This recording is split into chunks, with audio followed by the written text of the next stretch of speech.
الحمد لله والصلاة والسلام على رسول الله وعلى آله وصحبه ومن والاه. لحديثك صحيح ترغيب داهاتوا يا غمري عزيز وخوش بسمع صلى الله عليه وسلم هاني أو كسانا أداك خريكي كسابة بازرگاری دكن كسابت دكن بازرگان ما بس بي كسا قوركان نية بتنيا دولة من قوركان أو دكان دارا أو كسابتكات إيشو كاردك على بازار دا تفرمي خوشويستي خواه صلى الله عليه وسلم التاجر الأمين الصدوق المسلم مع النبيين والصديقين والشهداء يوم القيامة أو كسي بازرگاني بكا أو كسابت بكا دكان داري بكا إيشو كار بكا أم مرجاني تيابي الأمين يكم جيغي متمانة به واتە سیقەی هەبێ خاوەن سیقە بێ ئەمە تۆزێک کەمە دەڕۆی شتێک دەکری لە شوێنێک تەماشا دەکەی کەسەکە متمانە پێکراو نییە بەداخەوە الصەدوق کەسەکە ڕازگۆ بێ کەسێکی پاک و ڕازگۆ بێ واتە کەسێکی متمانە پێکراو بێ ئەو کەسەی کەسابەت بکا و دوکانداری و کەسابەت و بازرگانی بکا ڕازگۆ بێ دەستپاک و ئەمین بێ خیانەت و درۆ و فڕوفێڵ نەکا بە چاو ئیشارەت نەکا بۆ کەسێ داوای پارەی لێ بکە فێڵ و فڕ لە ئیشەکەیدا نەکا لە ڕۆژی قیامەتە مادەم موسڵمانە مع النبيين والصديقين والشهداء يوم القيامة لروجي قيامتها لقل كي حشر كريه لقل بيغمبران سلام إخواننا سربيه لقل رازبويان وكو إمامي أبو بكر رضاي خوالي بها والشيوي أوان ولا روجي قيامتها لقل شهيد كان حشر ذكره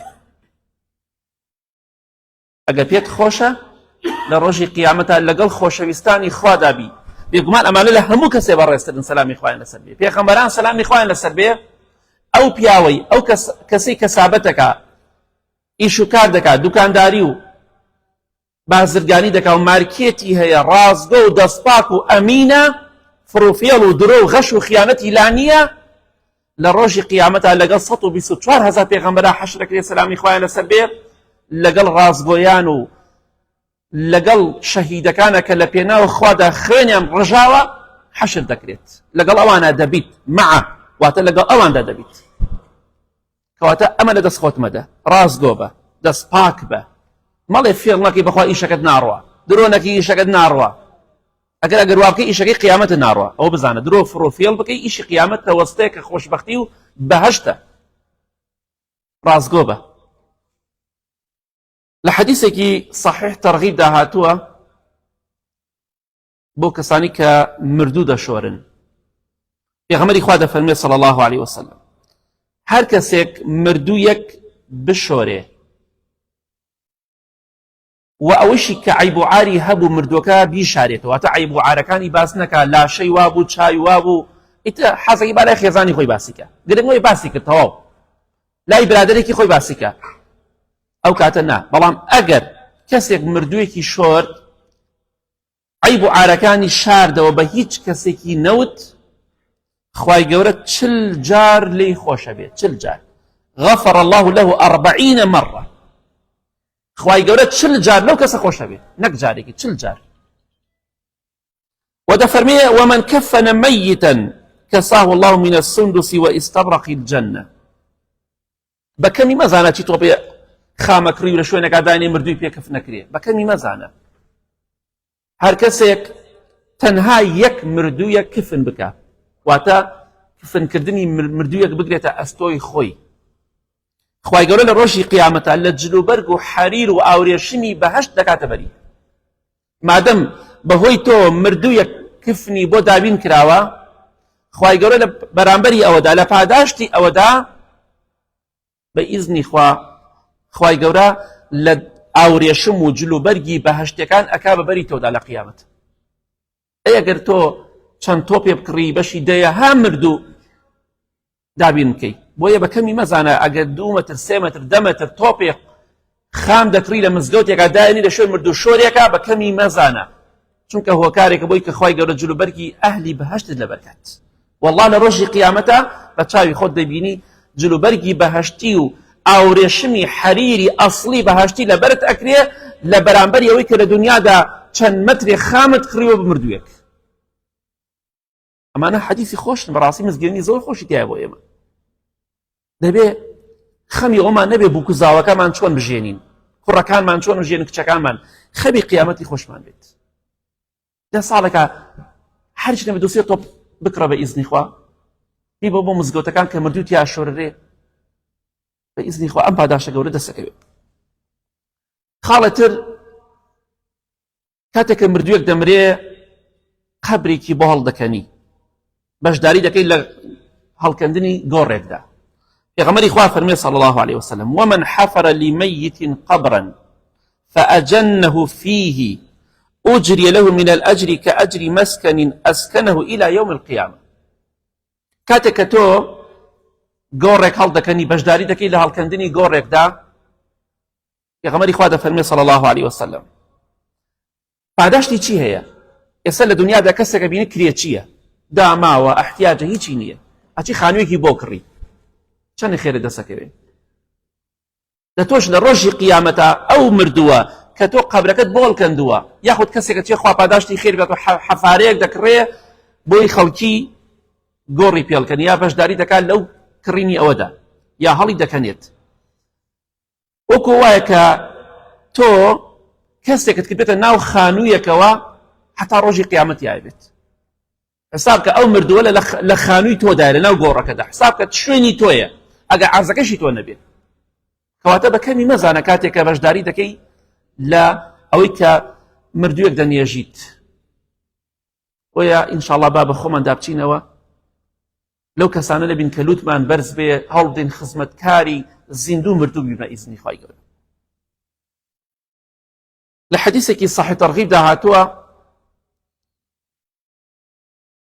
پیاوێک هاتە خزمەتی پێغەمبەری خوا صلی الله عليه وسلم لە بنەماڵە و عەشرەتی قوداعە بوو.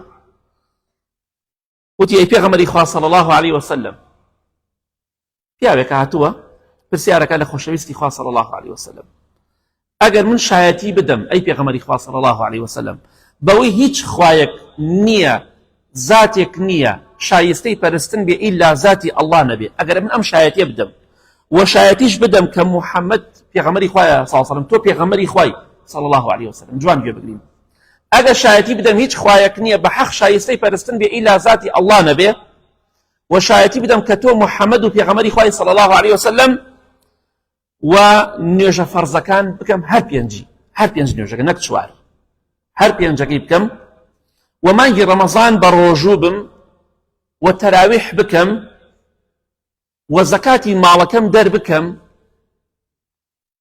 ئایا پاداشتی من چییە؟ ئەگەر ئەم شتانە بکەم. پێغەمبەری خوا فەرمووی صلی الله عليه وسلم: من مات على هذا كان من الصديقين والشهداء. هەر کەسێک لەسەر ئەمە بمرێت ئەو لە ڕۆژی قیامەتە لەو کەسانە هەژمار دەکرێ و حساب دەکرێ کە ڕازگۆن، کە لە دوای پێغەمبەران سەلامی خوایان لەسەر بەرزترین پلەیان هەیە، و لە کەسانە حساب دەکرێ کە شەهیدن.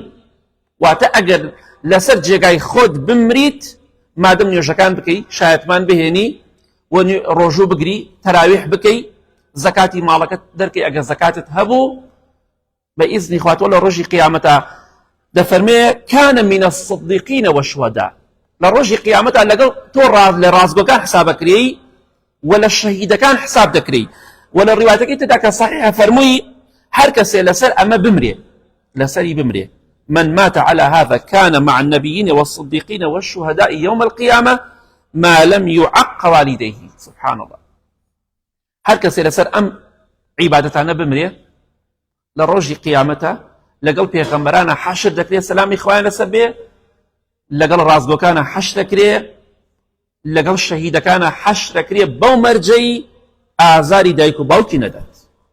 واتە ئازاردانی دایک و باوک هەندێک جار لە خۆشیەکانی قیامەت زۆر جار مەحرومت دەکات. بەو مەرجە شایەتمانەکەت، نوێژت، ڕۆژت، تەراویحت، زەکاتدانت، هەمووی هۆکارێکە بۆی کە لە ڕۆژی قیامەتە لەگەڵ خۆشەویستانی خوادا حەشر بکری، سەلامی خوایان لەسەر بێ، بەڵام بەو مەرجەی ئازاری دایک و باوکت نەدەی. ئەگەر ئازارتدا بە تەمای ئەوە مەبە، وا مەکە کە دایک و باوکت بەهۆی تۆوە ئازار بچێژن. یەکێک لەم خەتیبانەی کە لەم سەردەمەدا مرد عەبدولحەمید کوشک ڕەحمەتی خوا لێبێ ناویمان بیستووە زۆر بەمان. خەتیبێکی میسری بوو زۆر بەتوانا بوو لە وتارداندا ڕەحمەتی خوای لێبێ لە سەجدا مرد. طبعا نابینا بوو لە تەمەنی گەنجێتیە لە هەرزەکاریە خوای گەورە چاوەکانی لێسەندەوە. ئەڵێ باوکم لە سەرە مەرگا بوو دەستی کرد بە گریان زۆر گریا. وتم باوکیان بۆچی دەگریت؟ وتی ڕۆڵێکیان خۆزگایە من بمردمایە تۆ چاوت هەبوایە. حەزمە کرد کاتێک دەمرم تۆ چاوساغ بوویتایە. بەڵام تقریبا لە تەمەنی 17 ساڵیە خوای گەورە چاوەکانی لێسەندەوە. تەسەیری ئینسانی کە لەگەڵ دایک و باوکە چاک بێ چۆن دەبێت؟ خۆزگای ڕۆڵەگیان من کاتێک کە دەمردم تۆ چاوەکانە ساغ بوایە من خەفەت لەوە ئەخۆم کە دەمرم و تۆ چاوت لە دەست داوە. نابینای ئەویش فەرمی باوەگیان خەفەت مەخۆ بەڵکو بەهۆی ئەم موسیبەتەی منەوە کە بەسەر تۆدا هاتوو بەسەر منیش هاتووە. ئینسان کە منداڵەکەی نقصان بێ کەم ئەندام بێ نابینابێ بێگومان باوکو دایک خەفەت زۆر دەخوا. باوەگیان خەفەت مەخۆ بەڵکو بەهۆی ئەم بەڵایی منەوە کە تۆ خەفەتی پێدەخۆی خوای گەورە لە گوناهەکانت خۆش بێت. بەڵکو بەهۆی منەوە خوا لە تۆ خۆش بێت. ئەمە ئازار نەدانی دایک و باوک. ڕێزی دایک و باوکتان بگرن هەتا ماون هەتا لە ژیاندان ڕۆژێک کە بێ ئاواتە خوازی چرکەی بیبینی بەخوا نایبینیت لە ناو دنیادا ناتوانێ بیبینی. کاتە ئازادانی دایک و باوک زۆر ترسناکە. مەحرومت دەکات لەوەی لە ڕۆژی قیامەتە لەگەڵ پێغەمبەران و شەهیدان حەشر بکرێی. کەواتە ئاگاداری خۆت. لە حەدیثێکی صحیحدا هاتووە لە صحیح مسلمدا پێغەمبەری خوا صلی الله عليه وسلم دەفەرمێ ما من ميت تصلي عليه أمة من المسلمين يبلغون 100 كلهم يشفعون له إلا شفعوا فيه. هر مسلمانێک بمرێت 100 نەفەر نوێژی لەسەر بکات هەموویان داوای لێخۆشبوون لە خوای گەورە بکەن خوایە لەم بەندەیەت خۆش بە ئیلا خوای گەورە دەیان کاتە تکاکار و شەفاعەتکار تکا و شەفاعەتیان قبول دەکا و لەو مردووە خۆش دەبێت کە 100 نەفەر نوێژی لەسەری کردووە. ئەگەر زیاتر بێ الحەمدوللا باشتر و چاکتر و جێگەی دڵخۆشیە زیاتر. بۆیە نوێژکردن لەسەر مردوو عورف و عادەت نییە عیبادەتێکی گەورەیە هۆکارێکە بۆی خوای گەورە پاداشتێک گەورە تووشی تۆ بکە دەستت بکەوێ بەقەت شاخێک خێر و چاکە دەستکەوێ و هۆکارێکە بۆی کە خوای گەورە لە مردووەکەش خۆش بێت. ئەوە ئیتفادی بە مردوو هەیە نەک تەعزیرانە نەک فاتحە بچی لە قسە قەبرەکەی بخوێنی دوعای خێری بۆ بکە دوعای خێر. لەم چەند جومعە تایبەت باسی دوعای خێرمان کرد بۆ مردوو. دوعای خێر بۆ مردوو زۆر گرنگە. لە حەدیثێکی صحیح جامع صغیرە هاتووە خۆشەویستی خوا صلی الله عليه وسلم باسی و کەسانەمان بۆ دەکا حەج و عومرە دەکەن دەچن بۆ حەج یا بۆ عومرە دەفەرمێ ما أهل مهل قط إلا بشر ولا كبر مكبر قط إلا بشر قيل يا رسول الله صلى الله عليه وسلم بالجنة قال نعم. خۆشەویستی خوا فەرمێ صلی الله عليه وسلم هەر کەسێک ئەم زیکرە بڵێ لا إله إلا الله والله أكبر لبيك اللهم لبيك لبيك لا شريك لك لبيك إن الحمد والنعمة كۆتایەکی ئەمە دەگرێتەوە و ئەو کەسەیشی بڵێ لا إله إلا الله الله أكبر هەر شمولی دەکات. هەر کەسێک بیڵێ ئیلا مزگێنی پێدرێ وتیانەی پێغەمبەری خوا صلی الله عليه وسلم بە بەهەشت فەرمووی بەڵێ بە بەهەشت لبيك اللهم لبيك دەکەی یاخود دەڵێ لا إله إلا الله والله أكبر مزگێنی بەهەشتت پێدەدرێ. ئەمە زۆر گەورەیە لەبیری مەکەن ئینشاءالله هەموو کاتێ بڵێن لا إله إلا الله والله أكبر لا إله إلا الله والله أكبر ئاسانە هۆکارێکە بۆی کە مزگێنی بەهەشتت پێ بدرێ بە ئیزنی خوا. لە حەدیثێکی صحیح مسلم داهاتۆ خۆشەویستی خوا فەرمێ صلی الله عليه وسلم ما من رجل مسلم يموت فيقوم على جنازته 40 رجلا لا يشركون بالله شيئا إلا شفعهم الله فيه. هەر کەسێک بمرێت 40 نەفەر نوێژی لەسەر بکەن بەڵام ئەو 40 نەفەرە لەو کەسانە بن شەریکیان بەخوا بڕیان نەدابێ خوا بە تاک و تەنها بپەرستن. پێغەمبەری خوا دەفەرمێ صلی الله عليه وسلم ئەو کەسانە تکا و شەفاعەت بۆ ئەو مردووە بکەن ئیلا خوای گەورە دەیان کاتە تکا و شەفاعەتکار بۆ ئەو مردووە. کەواتە کاتێک کە تۆ لەسەر مردوویەک نوێژ دەکەی 40 نەفەر بێ یا 100 نەفەر بێ یاخود زیاتر بێ بەدڵ دوعای خێر بۆ مردووەکە بکەن، چونکە خوای گەورە تکا و شەفاعەت و دوعا و پاڕانەوەی ئێوە قبول دەکات بۆ ئەو مردووە.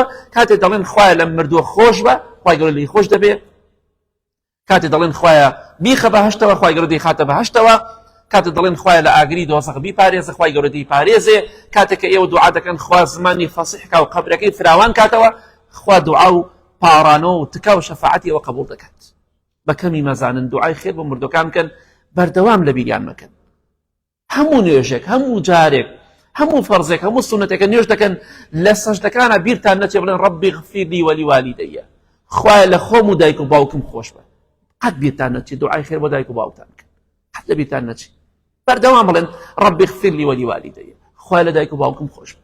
زیندوون یا مردوون لە بیریان نەکەن قەت. ئەگەر وەفاتیان نەبێ لە بیریان ناکەن، وەڵڵاهی ئەوەی دایک و باوکی لە بیر کات لە نوێژەکاندا لە سەجدەکانە، وەڵڵا کەسێکی بێوەفایە، دایک و باوکی لەبیر نەبێ. لە حەدیثێکی صحیح تەرغیب هاتووە ئێمە کە دەڵین تەعزیە دوو جۆر تەعزیەمانەیە. جۆرە تەعزیەکمانەیە ئەوەی کە ئەمڕۆ خەڵکی کۆ دەبێتەوە بۆی لە شوێنێکە لە تەعزیەخانەیەکە لە شوێنە قەرەباڵغا گشتی کۆ بێتەوە، ئەمە بەپێی حەدیث حرامە.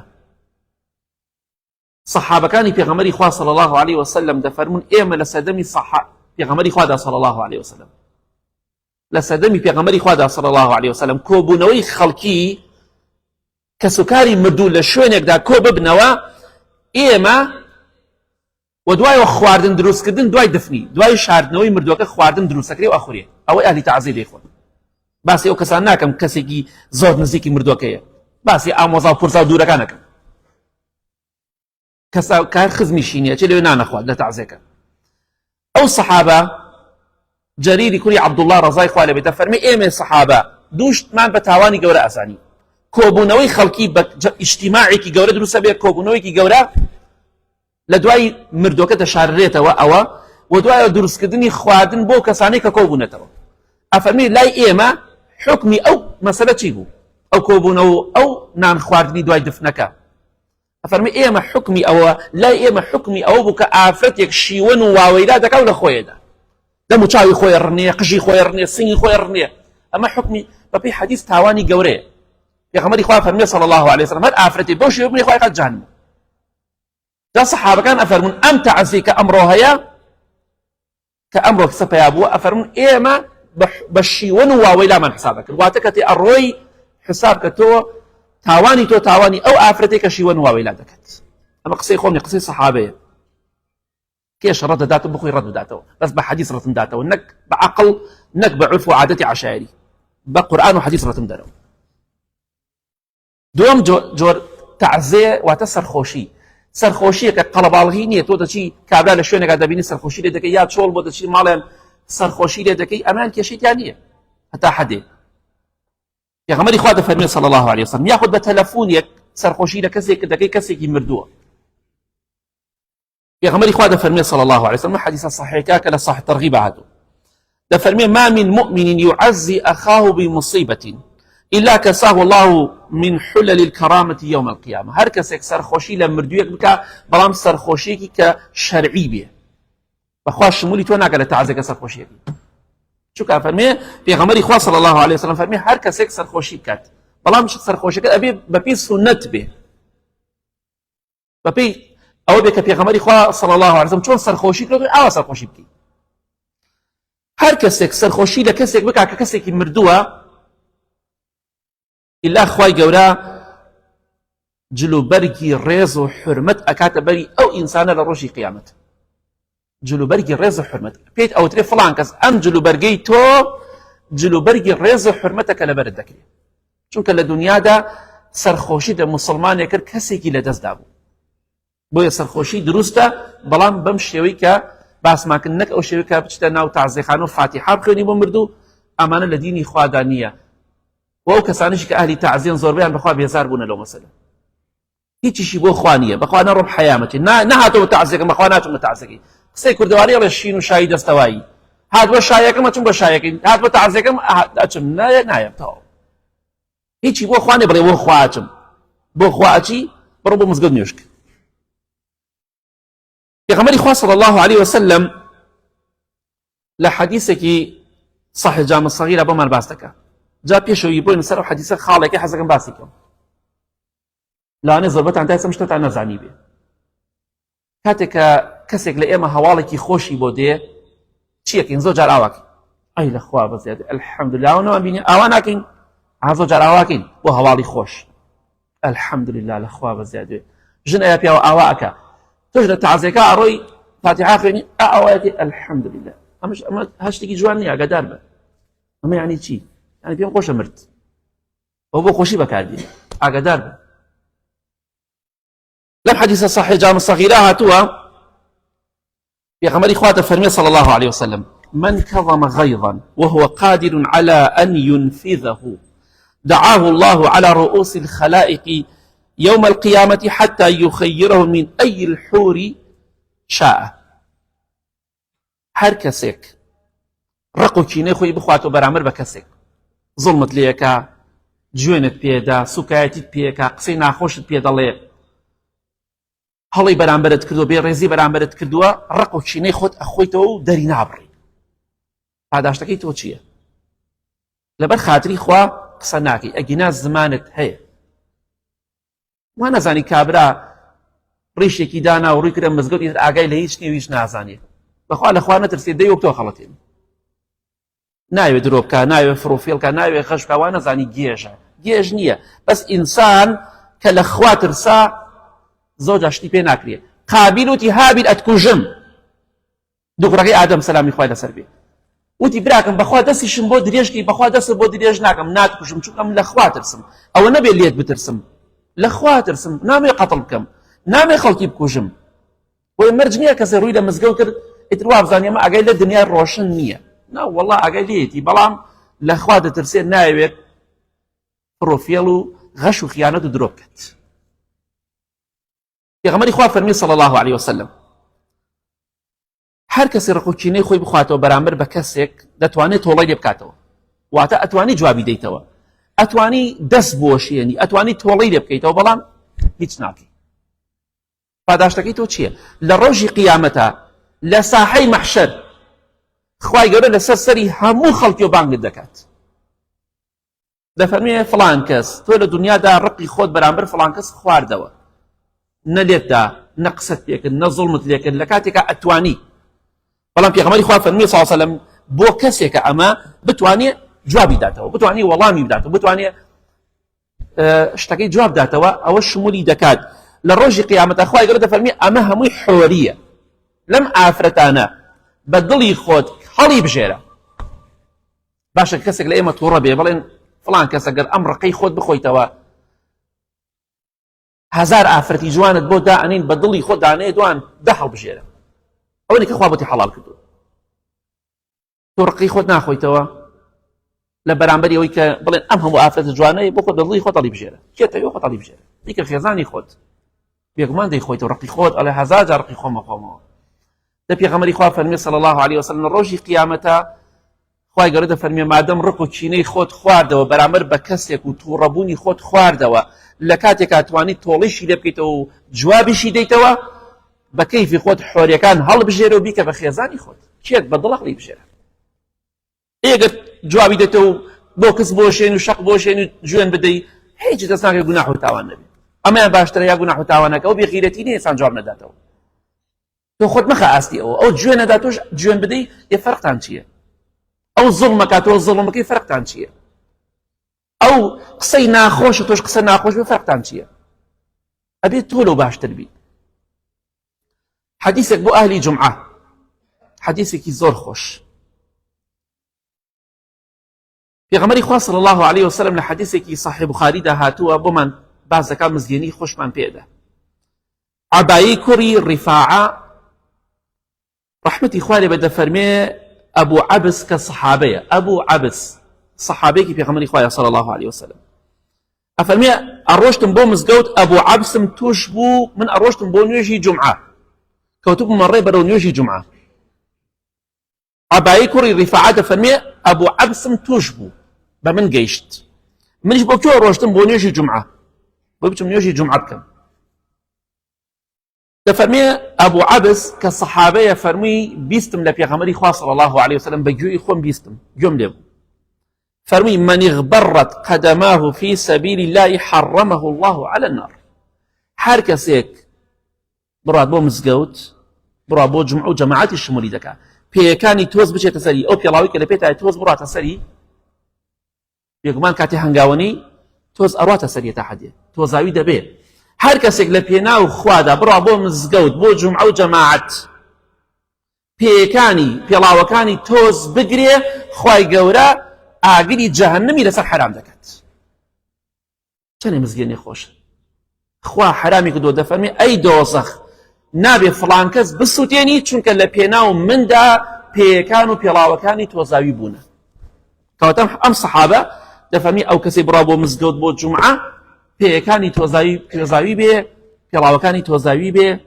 بڕا بۆ مزگەوت خوای گەورە حرامی ئەکا لەسەر ئاگری دۆزەخ واتە ئاگری دۆزەخ نایسووتێنێ على النار واتە لەسەر ئاگری حرام دەکا بیسووتێنێ کەواتە بۆی نییە چونکە خوای گەورە حرامی کرد کە نەیسووتێنێ نایسووتێنێ کەواتە دڵخۆش بە کە دێی بۆ مزگەوت بۆ جومعە و جەماعەت والله خوای گەورە ئینشاءالله ئەوەی کە خۆت ئەتەوێ پێتە بەخشێت لە بیری مەکە ئینشاءالله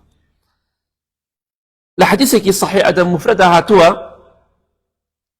خۆشەویستی خوا فەرمێ صلی الله عليه وسلم بۆ کەسانی کە منداڵیان هەیە کچیان هەیە ڕوو دەکەمە ئەو کەسانە کە خاوەنی کچن باوکە بەڕێزەکان دایکە بەڕێزەکان تۆ ئەو خوایە کە دروستمانی کردووە ڕجات کاتان لێ ئەەکەم لەبێت کوڕکچەکانە فەرق مەکەن کوڕ پەرست مەبن وەکو هەندێک کەس دەبینین بە تەمەنەکان یاخوا کوڕ نەمرێ قەت ناڵێ کچ نەمرێ یاخوا برات نەمرێ ڕۆژێ ناڵێ خوشکن نەمرێ ئەمانە بەڕاستی ئەمە دەرد و نەخۆشیێکی پیسە ئەمە سیفەتی ئەو کەسانەیە کە خوا لە قورئاندا زەمیان دەکات کە بتپەرستەکان بوو دڵیان بە کچ خۆشتە و دڵیان بە کوڕ خۆش بوو تۆش ئەو سیفەتت یانێ بە سیفەتی موسڵمان نییە ئاگادار بە مەڵێ با کچەکە نەڵێ باوکم براکەمی لە من خۆشترەوێ لە بین کچ و کوڕەکانە فەرق مەکە هەمویانە خۆش بێ ڕێزیان بگرە با ئەو نەڵێ کچی خۆشەوە وەڵا نانکم حەزی بە من نییە چکە کچم باپیرم حەزی بە من نییە باوکم حەزی بە من نییە دایکم حەزی بە من نییە ێ بۆ واکەن بۆ مناڵەکانی کوڕەکانتان لەسەر سەرتاندانێ مناڵی کچەکانتان حسابی بۆ ناکەن باشە کچەکە لە تۆ نییە کچی تۆ نییە جەرگی تۆ نییە بۆ خاتری خوا ئەم عادەتە جەهالەت و نەزانی با ناو ئێمان نەمێنێ کچەکانمان دڵ مەشکێنن ئەمانەتێکن لای ئێمە بەیانی دەڕۆن کشتان خۆشەوێ کوڕیشتان خۆش بوێ یارمەتی کچەدەن یارمەتی کوڕیش بدەن بە هەمان شێوە ئەوا بن نەک بیلعەکس بن بەس یارمەتی کوڕدەن و کچان بیر بچێ کچەکان لە دوای کاتی ئێوە ئەختیارە بن زۆربەتان پەکتانەکەی بەخوا کچەکان بەکەڵتان دێ یعنی سبحان الله نەفەری وا دەزانم کوڕەکانی تووری قوڕاوی نایەن حاشا لە ڕووی بەڕێستان کچەکانیشی زۆر چاکن هەر کوور پەرست ێ پاشە بۆ وازم فکرە نایەنی ئەمە فکرەی ئینسانی موسڵمان نییە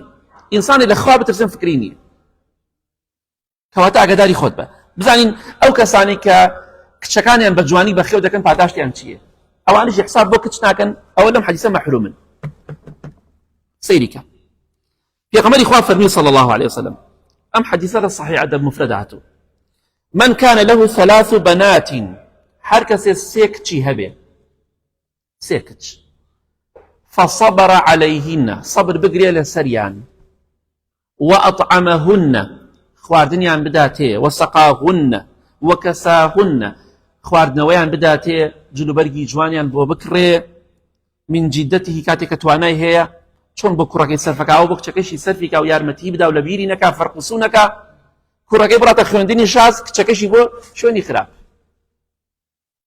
ئەمە بەڕاستی زۆر خراپە باجەکەیشی ئەدەن بە قورسی لە کاتی پیریا باجەکەی ئەدەن زیاتر خۆشەویستی خوا فەرمی صلی الله عليه وسلم کۆمەڵی ڕیوایەتی ترا کە صحیح فەرمی ڕەحمیان پێ بکەن بە بەزەی و ڕەحمن بەرامبەر بە کچەکانیان كن له حجابا من النار يوم القيامة للروجي قيامتا بەخێوکردنی ئەو کچانە ئەبێتە پەردەیەک بربەستێک لە نێوان تۆ ئاگری جەهەنەمدا بەڵام 50 کوڕ بەخێو بکەی